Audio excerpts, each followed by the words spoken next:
नमस्कार मित्रों, स्वागत है आपका एक बार फिर आपके अपने YouTube चैनल अथर्व एकेडमी में।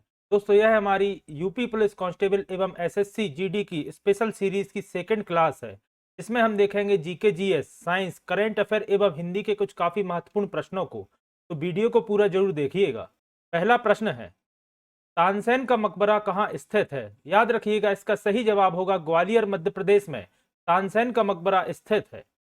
अगला प्रश्न है, चिन्नौर चावल के लिए जीआई टैग किसे मिला है? तो याद रखिएगा, मध्य प्रदेश के बालाघाट को चिन्नौरी चावल के लिए जीआई टैग मिला है। अगला प्रश्न है, लाहौर अधिवेशन 1929 1929 की अध्यक्षता किसने की थी? तो याद रखिएगा, लाहौर अधिवेशन 1929 की अध्यक्षता पंडित जवाहरलाल नेहरू ने की थी। अगला प्रश्न है, अहिराई नृत्य किस जनजाति से संबंधित है? तो याद रखिएगा, अहिराई नृत्य का संबंध हरिया जनजाति से है। अगला प्रश्न है, राष्ट्रीय सूचना विज्ञान केंद्र या जिसे एनआईसी कहा जाता है, इसकी स्थापना कब की गई थी?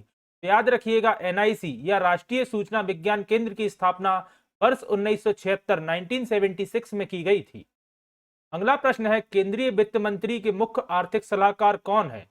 याद रखिएगा, डॉक्टर अनंत बी नागेश्वर केंद्रीय वित्त मंत्री के मुख्य आर्थिक सलाहकार हैं। याद रखिएगा, निर्मला सीतारमण जी केंद्रीय वित्त मंत्री हैं।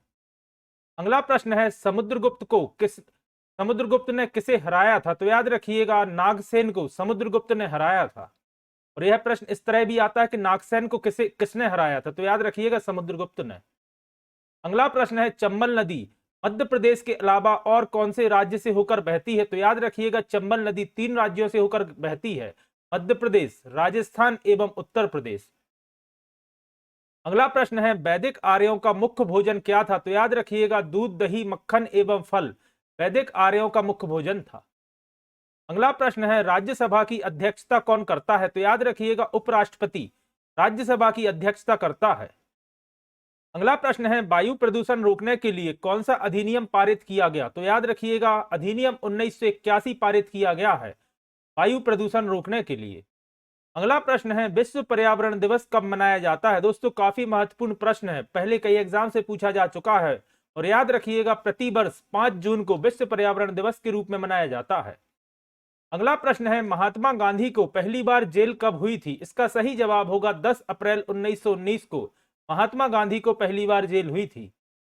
अगला प्रश्न है, सूर्य में ऊर्जा का निरंतर सृजन किस कारण से होता है? तो इसका सही जवाब होगा नाभिकीय संलयन या जिसे न्यूक्लियन फ्यूजन कहा जाता है। इस कारण से सूर्य में ऊर्जा का निरंतर सृजन होता है।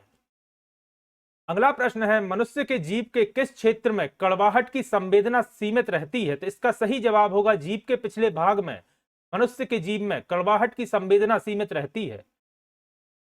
अगला प्रश्न है, एमनियोसिंटेसिस किस विधि का नाम है? तो याद रखिएगा, एमनियोसिंटेसिस में गर्भ में शिशु के स्वास्थ्य की दशाओं का पता लगाने की विधि का नाम है एमनियोसिंटेसिस। अगला प्रश्न है, सभी खनिज तेल किस कार्बनिक यौगिक के नाम से जाने जाते हैं? तो याद रखिएगा, सभी खनिज तेल हाइड्रोकार्बन्स के नाम से जाने जाते हैं। अगला प्रश्न है, पत्तियों की सतह पर पाए जाने वाले छोटे छोटे छिद्रों को क्या कहते हैं? तो दोस्तों, याद रखिएगा, इन्हें ही स्टोमेटा कहा जाता है। अगला प्रश्न है, कौन सा अंग श्वसन तंत्र का भाग नहीं है? तो याद रखिएगा, यकृत यानी कि लीवर श्वसन तंत्र का भाग नहीं होता। मनुष्य के श्वसन तंत्र में नासा छिद्र, श्वसन नली, फेफड़े, डायफ्राम अंग होते हैं। अगला प्रश्न है, एड्स रोग कैसे फैलता है? तो याद रखिएगा, एचआईवी नामक जीवाणु से फैलता है एड्स रोग। एड्स के मुख्य कारण है असुरक्षित यौन संबंध, रक्त आदान प्रदान और संक्रमित सुई का प्रयोग करना एड्स होने के मुख्य कारण होते हैं। अगला प्रश्न है, सोडियम धातु को किसमें संग्रहित किया जाता है? तो याद रखिएगा, सोडियम धातु को केरोसिन में संग्रहित किया जाता है। अगला प्रश्न है, कौन सी मधुमक्खी शहद बनाती है? इसका सही जवाब होगा, कमेरी मधुमक्खी शहद बनाती है। अगला प्रश्न है, ओजोन परत किस मंडल में पाई जाती है? यह प्रश्न दोस्तों आप चाहे तो स्टार मार्क करिएगा, पहले कई एग्जाम से पूछा जा चुका है। और याद रखिएगा, ओजोन परत समताप मंडल में पाई जाती है। अगला प्रश्न है, चौक का सूत्र क्या है? तो चौक का सूत्र होता है CaCO3। अगला प्रश्न है, वे पौधे जिनमें जड़, तने और पत्ते नहीं होते किस वर्ग में आते हैं? तो याद रखिएगा, उन्हें बायोफाइट वर्ग में रखा जाता है, जिनमें जड़, तने एवं पत्तियां नहीं होती। अगला प्रश्न है, किस देश ने महिलाओं के हस्ताक्षर वाला पहला बैंक नोट छापा है? तो याद रखिएगा अमेरिका ने ऐसा बैंक नोट छापा है जिसमें महिलाओं के हस्ताक्षर हैं। अगला प्रश्न है, अंडर द साल थिएटर फेस्टिवल का 13वां संस्करण कहां आयोजित किया गया था? तो इसका सही जवाब होगा असम। असम में ही अंडर द साल थिएटर फेस्टिवल का 13वां संस्करण आयोजित किया गया था। अगला प्रश्न है, किस आईएनएस को 19 दिसंबर को मुंबई में कमीशन किया जाएगा या किया गया है? इसका सही जवाब होगा आईएनएस मोरमुगा को 19 दिसंबर को मुंबई में कमीशन किया गया है। अगला प्रश्न है, अपना जलवायु परिवर्तन मिशन शुरू करने वाला भारत का पहला राज्य कौन सा बना है? तो याद रखिएगा तमिलनाडु ऐसा पहला राज्य बना है जिसने अपना जलवायु परिवर्तन मिशन लॉन्च किया है। अगला प्रश्न है, हिमाचल प्रदेश के 15वें मुख्यमंत्री के रूप में किसने शपथ ली? तो याद रखिएगा सुखविंदर सिंह सुक्खू ने हिमाचल प्रदेश के 15वें मुख्यमंत्री के रूप में शपथ ली है। अगला प्रश्न है, छत्तीसगढ़ में किस पहाड़ी को पर्यटन स्थल के रूप में विकसित किया जाएगा? तो इसका सही जवाब होगा छत्तीसगढ़ में स्थित शिशुपाल पहाड़ी को पर्यटन स्थल के रूप में विकसित किया जाएगा। अगला प्रश्न है, 2022 हुरून ग्लोबल 500 मूल्यवान कंपनियों की सूची में भारत कौन से स्थान पर है? तो याद रखिएगा इसका सही जवाब होगा भारत 5वें स्थान पर है। अगला प्रश्न है, जनवरी में विकलांग व्यक्तियों के लिए पहले उत्सव की मेजबानी किस राज्य ने की? तो इसका सही जवाब होगा गोवा राज्य ने जनवरी में विकलांग व्यक्तियों के लिए पहले उत्सव की मेजबानी की है। अगला प्रश्न है, किस राज्य के बीच फार्म को देश का पहला कार्बन तथास्थ फार्म घोषित किया गया है? तो इसका सही जवाब होगा केरल। अगला प्रश्न है, किस अमेरिकी खेल पत्रकार का फीफा विश्व कप के दौरान कतर में निधन हो गया था? तो याद रखिएगा अमेरिकी खेल पत्रकार ग्रांट वहल का फीफा विश्व कप के दौरान कतर में निधन हो गया था। अगला प्रश्न है, किस राज्य में 30 दिसंबर 2022 को पहली वंदे भारत एक्सप्रेस को हरी झंडी दिखाई गई थी? तो इसका सही जवाब होगा पश्चिम बंगाल को 30 दिसंबर 2022 को पहली वंदे भारत एक्सप्रेस को हरी झंडी दिखाई गई थी। अगला प्रश्न है, किस आईआईटी के प्रोफेसर एवं प्रसिद्ध शोधकर्ता प्रदीप फल पिप्पल ने विन फ्यूचर स्पेशल प्राइज 2022 प्राप्त किया है? तो इसका सही जवाब होगा आईआईटी मद्रास के। अगला प्रश्न है, कला साहित्य और सामाजिक योगदान के क्षेत्र में सुदीप सेन, शोभना कुमार और संजय राय को किस पुरस्कार से सम्मानित किया गया है? तो इसका सही जवाब होगा रविंद्रनाथ टैगोर पुरस्कार, रविंद्रनाथ टैगोर लिटरेसी पुरस्कार से सम्मानित किया गया है। के नाम याद रखिएगा सुबीत सेन, शोभना कुमार एवं संजय राय को। अगला प्रश्न है, भारत की मानक रेखा कौन सी है? तो याद रखिएगा 82 डिग्री 5 मिनट पूर्वी देशांतर भारत की मानक समय रेखा है। और इस प्रश्न को आप डबल स्टार मार्क करिएगा, पहले कई एग्जाम से पूछा जा चुका है। 82 डिग्री 5 मिनट पूर्वी देशांतर भारत की मानक समय रेखा। अगला प्रश्न है, अर्जुन पुरस्कार की शुरुआत किस वर्ष हुई थी? तो याद रखिएगा वर्ष 1961 में अर्जुन पुरस्कार की शुरुआत की गई थी। अगला प्रश्न है, मैग्सेसे पुरस्कार पाने वाले पहले भारतीय कौन है? तो याद रखिएगा विनोबा भावे ऐसे पहले भारतीय हैं जिन्हें मैग्सेसे पुरस्कार से सम्मानित किया गया है। अगला प्रश्न है, स्वांग किस राज्य का प्रसिद्ध लोक नृत्य है? तो याद रखिएगा स्वांग हरियाणा राज्य का एक प्रसिद्ध लोक नृत्य है। अगला प्रश्न है, भारत में वर्तमान कुल कितने उच्च न्यायालय हैं? तो याद रखिएगा भारत में कुल उच्च न्यायालयों की संख्या है 25। अगला प्रश्न है, कोई विधेयक धन विधेयक है या नहीं, इसका फैसला कौन करता है? तो याद रखिएगा लोकसभा अध्यक्ष यह फैसला करता है कि कोई विधेयक धन विधेयक है या नहीं। अगला प्रश्न है, तंबाकू पर पूर्ण प्रतिबंध लगाने वाला विश्व का पहला देश कौन सा है? तो याद रखिएगा भूटान ऐसा पहला देश है जिसने तंबाकू पर पूरी तरह से प्रतिबंध लगाया है। अगला प्रश्न है, राष्ट्रीय मतदाता दिवस प्रत्येक वर्ष किस दिन मनाया जाता है? तो याद रखिएगा प्रति वर्ष 25 जनवरी को राष्ट्रीय मतदाता दिवस के रूप में मनाया जाता है। अगला प्रश्न है, भारत का संवैधानिक मुखिया कौन होता है? तो आप सभी जानते हैं देश का राष्ट्रपति देश का संवैधानिक मुखिया होता है। अगला प्रश्न है, अंग्रेजों के नमक कानून के विरुद्ध महात्मा गांधी ने कौन सा आंदोलन शुरू किया था? तो याद रखिएगा इस आंदोलन का नाम है सविनय अवज्ञा आंदोलन, जो कि अंग्रेजों के नमक कानून के विरुद्ध महात्मा गांधी ने शुरू किया था। अगला प्रश्न है, भारत में जिप्सम का सर्वाधिक उत्पादन किस राज्य में होता है? तो याद रखिएगा राजस्थान राज्य में भारत में सर्वाधिक जिप्सम का उत्पादन किया जाता है। अगला प्रश्न है, मगध साम्राज्य का संस्थापक कौन था? तो याद रखिएगा बृहद्रथ मगध साम्राज्य का संस्थापक था। अगला प्रश्न है, हाइग्रोमीटर की खोज किसने की थी? तो याद रखिएगा हाइग्रोमीटर की खोज लियोनार्डो दा विंची ने की थी। अगला प्रश्न है तंत्रिका तंत्र की कौन सी कोशिका सबसे ज्यादा उत्तेजित रहती है? तो याद रखिएगा न्यूरॉन कोशिका सबसे ज्यादा उत्तेजित रहती है, जो कि तंत्रिका तंत्र की कोशिका है। अगला प्रश्न है आईएफसी संस्था की स्थापना कब की गई थी? तो याद रखिएगा आईएफसी की स्थापना वर्ष 1956 में की गई थी। अगला प्रश्न है सापेक्षता का सिद्धांत किसने दिया था? तो आप सभी जानते हैं अल्बर्ट आइंस्टीन ने सापेक्षता का सिद्धांत दिया था। अगला प्रश्न है ईस्ट इंडिया कंपनी ने भारत में अपना पहला कारखाना कहां खोला था? तो याद रखिएगा भारत के सूरत में ईस्ट इंडिया कंपनी ने अपना पहला कारखाना खोला था। अगला प्रश्न है बुली शब्द का प्रयोग किस खेल में किया जाता है? तो याद रखिएगा बुली शब्द का प्रयोग हॉकी में किया जाता है।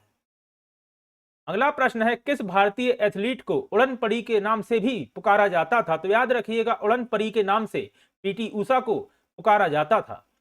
अगला प्रश्न है भाभा परमाणु अनुसंधान केंद्र कहां स्थित है? यह प्रश्न भी पहले कई एग्जाम से पूछा जा चुका है, तो याद रखिएगा ट्राम्बे में स्थित है भाभा परमाणु अनुसंधान केंद्र।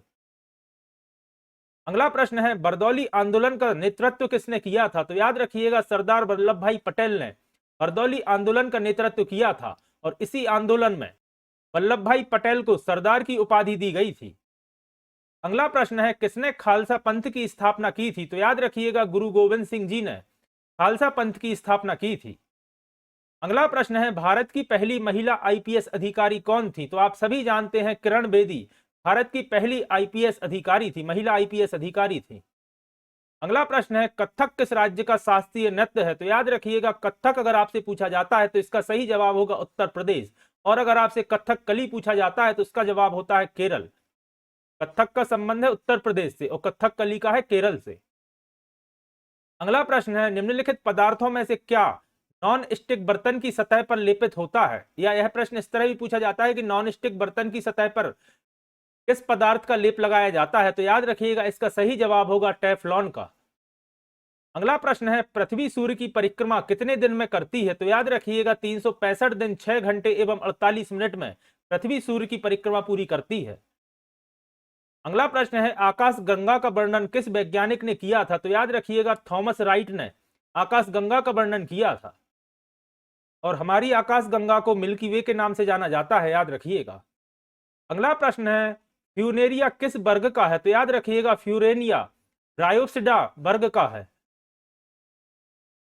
अगला प्रश्न है प्रोकीराइटिक किस वर्ग से है? तो याद रखिएगा प्रोकीराइटिक मोनेरा वर्ग से है। अगला प्रश्न है क्षारीय विलयन का पीएच मान कितना होता है? तो आप सभी जानते हैं क्षारीय विलयन का पीएच मान 7 से अधिक होता है, और 7 से कम या 0 से 7 होता है अम्लीय का, और 7 होता है उदासीन, याद रखिएगा। अगला प्रश्न है 5 जगत का वर्गीकरण किसने किया था? तो याद रखिएगा 5 जगत का 5 जगत का वर्गीकरण आर.एच. व्हीटेकर ने किया था। अगला प्रश्न है बल, यहां थोड़ी सी मिसप्रिंट है, बल की दिशा में विस्थापन के साथ बल के गुणनफल द्वारा क्या दर्शाया जाता है? तो याद रखिएगा बल की दिशा में बल के विस्थापन के साथ बल के गुणनफल द्वारा कार्य को दर्शाया जाता है।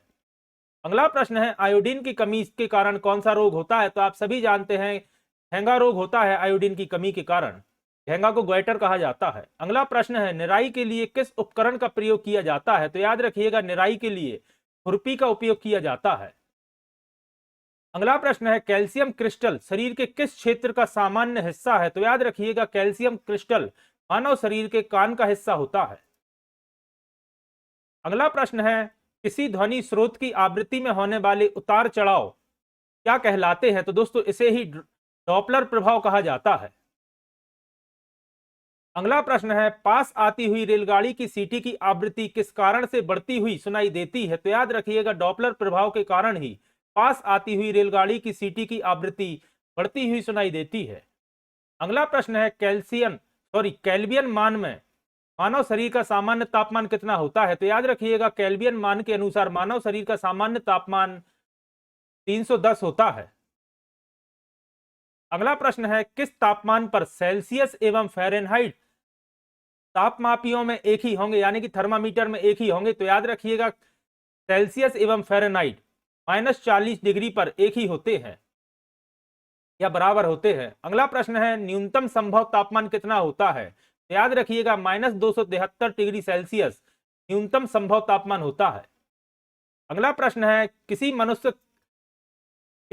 मानव शरीर का सामान्य तापक्रम तापमापी में कितना होता है? तो याद रखिएगा फ़ारेनहाइट में पूछा गया है, तो इसका सही जवाब होगा 98 डिग्री फ़ारेनहाइट। और अगर सेल्सियस में पूछा जाता तो याद रखिएगा 37 डिग्री सेल्सियस। अगला प्रश्न है, ठंड के दिनों में लोहे का टुकड़ा और लकड़ी के टुकड़े को प्रातः काल में छुएं तो लोहे का टुकड़ा ज्यादा ठंडा लगता है, इसका क्या कारण है? तो याद रखिएगा क्योंकि लकड़ी की तुलना में लोहा ऊष्मा का अच्छा चालक होता है, इस कारण से लोहे का टुकड़ा ठंड के दिनों में जल्दी ठंडा हो जाता है या छूने पर ठंडा महसूस होता है। अगला प्रश्न है, शीतकाल में गर्म कपड़े क्यों पहने जाते हैं? क्योंकि गर्म कपड़े हमारे शरीर की ऊष्मा को बाहर जाने से रोकते हैं, इस कारण से शीतकाल में गर्म कपड़े पहने जाते हैं। अगला प्रश्न है, ग्रीष्म काल में सफेद कपड़े क्यों धारण करने चाहिए? क्योंकि सफेद वस्त्र ताप का कम अवशोषण करते हैं, इस कारण से ग्रीष्म काल यानी कि गर्मी के दिनों में सफेद कपड़े पहनने चाहिए। अगला प्रश्न है, तेज हवा वाली रात्रि में ओस क्यों नहीं बनती? क्योंकि बाष्पीकरण की दर तेज रहती है, इस कारण से तेज हवा वाली रात्रि में ओस नहीं बनती। अगला प्रश्न है, कपीस शब्द में कौन सी संधि है? तो याद रखिएगा कपीस शब्द में दीर्घ स्वर संधि है। दोस्तों हिंदी की मैं अलग से क्लासेस लाऊंगा जिसमें मैं टॉपिक वाइज सभी हिंदी के टॉपिक्स को डिस्कस करूंगा। संधि से आपको 1 या 2 प्रश्न देखने को जरूर मिलते हैं। अगला प्रश्न है, राष्ट्रपति में कौन सा समास होगा? तो याद रखिएगा राष्ट्रपति में तत्पुरुष समास होगा। अगला प्रश्न है, सार्क के कितने सदस्य देश हैं? तो याद रखिएगा सार्क में कुल 8 सदस्य देश हैं। अगला प्रश्न है, भारत के संविधान की 12वीं अनुसूची में कितने विषय हैं? तो याद रखिएगा भारतीय संविधान की 12वीं अनुसूची में कुल 18 विषय हैं। अगला प्रश्न है, भारत का सबसे बड़ा राष्ट्रीय उद्यान कौन सा है? तो याद रखिएगा हेमिस राष्ट्रीय उद्यान जो कि लद्दाख में स्थित है, भारत का सबसे बड़ा राष्ट्रीय उद्यान है। अगला प्रश्न है, चार मीनार का निर्माण किसने करवाया था? तो याद रखिएगा कुतुब शाह ने वर्ष 1591 में चार मीनार का निर्माण कराया था। चार मीनार याद रखिएगा हैदराबाद में स्थित है। तो दोस्तों ये थी हमारी यूपी पुलिस एवं एसएससी जीडी की स्पेशल सीरीज की दूसरी क्लास। आशा करता हूं आज की क्लास आपको पसंद आई होगी। अगर आज की क्लास आपको पसंद आई है तो वीडियो को लाइक करें, कमेंट करें, और अगर आपने इसके पहले की क्लास अभी तक नहीं देखी है तो चैनल की प्लेलिस्ट में जाकर एक बार उस क्लास को भी आप जरूर देखिएगा। जल्दी ही फिर हाजिर होता हूं अपनी नेक्स्ट वीडियो के साथ। धन्यवाद दोस्तों।